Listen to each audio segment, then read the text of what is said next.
Rebonjour à tous. Alors maintenant, on va corriger l'exercice 2 qui fait toujours appel à la convexité, qui traite toujours de la convexité, mais également d'une étude de fonction. C'est un exercice extrait du bac de 2016.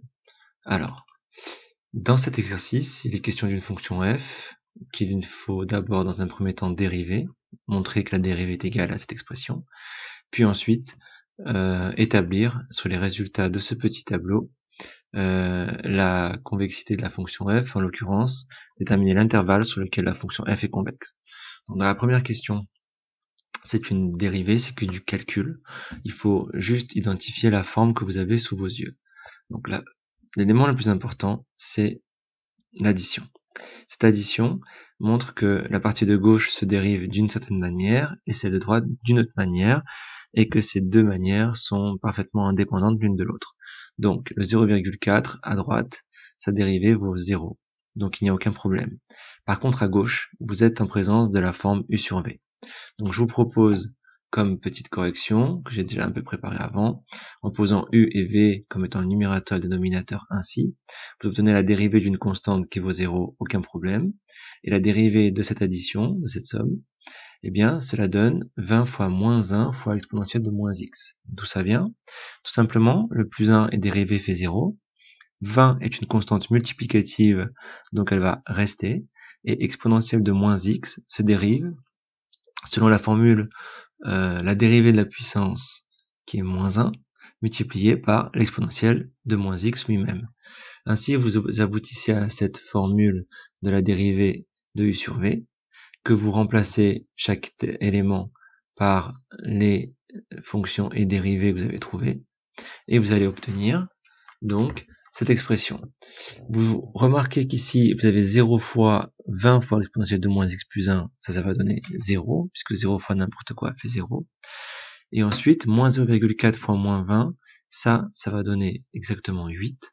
Donc, vous allez tomber sur 8 exponentielle de moins x, et le tout divisé par cette expression un peu vilaine, je vous l'accorde,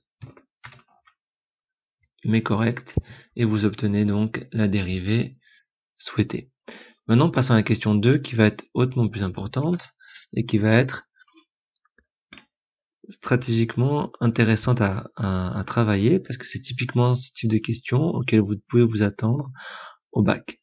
Alors, il faut trouver sur quel intervalle f est convexe. Dans ce tableau, vous avez la première ligne, on entre la dérivée de la fonction dans un logiciel, et donc ici on constate qu'elle a été intégrée par le logiciel à la deuxième ligne de la première ligne du tableau. La deuxième ligne du tableau, on demande de dériver f', vous l'obtenez ici, et on demande de la factoriser cette dérivée, donc en fait ce n'est rien d'autre que la dérivée seconde. Il va être ici nécessaire d'étudier son signe, et là vous êtes confronté à 3 éléments dont il va falloir étudier le signe, sans oublier que vous travaillez sur 0,8. Alors, commençons par le premier élément. Ici, 8 fois exponentielle de moins x qui multiplie, parce que ce petit point-là que vous avez, c'est une multiplication, qui multiplie la fraction. Alors, commençons par 8 fois exponentielle de moins x.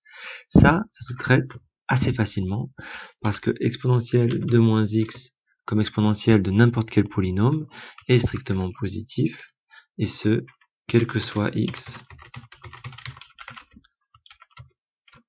dans l'intervalle 0,8 ici, mais en fait on aurait très bien pu dire dans R. Donc ça c'est facile. Ensuite, d'autres problèmes vont se poser, mais commençons par le dénominateur qui est malgré tout facile malgré la puissance 3. En fait, regardez bien, vous avez 20 fois exponentielle de moins x. Bon, maintenant que vous êtes un peu calé, vous savez que ça c'est positif, pour les mêmes raisons que 8 fois exponentielle de moins x est positif. Ajoutez-lui 1, vous resterez d'autant plus positif. Mettez-le à la puissance 3, c'est positif. Donc on va se permettre de raccourcir un petit peu le travail en écrivant que 20 fois, petite correction, 20 fois exponentielle de moins x plus 1. Alors j'ai commencé par une parenthèse, c'était pas utile.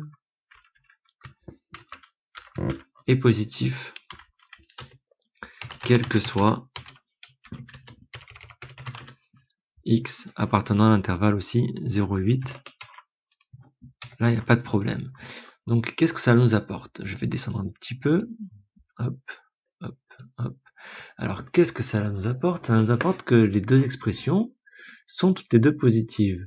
Ça veut dire que je termine en la mettant à la puissance 3.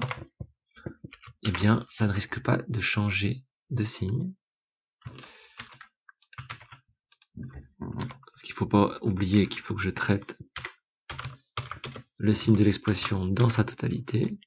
Donc, je dis plus grand ou égal à 0, mais je pourrais très bien dire strictement plus grand que 0, hein, qui serait plus exact. Parce que là, on ne peut même pas être égal à 0, pour toujours x appartenant à l'intervalle 0,8, hop, 0,8. Il est toujours important de préciser où on travaille, dans quel intervalle on se trouve, sinon on peut perdre un petit peu des informations et se perdre nous-mêmes. Il ne nous reste plus que le numérateur. Et lui, c'est moins évident.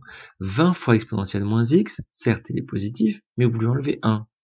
Donc vous ne pouvez pas décider du signe comme ça. Donc il faut résoudre une petite inéquation dans ce cas précis.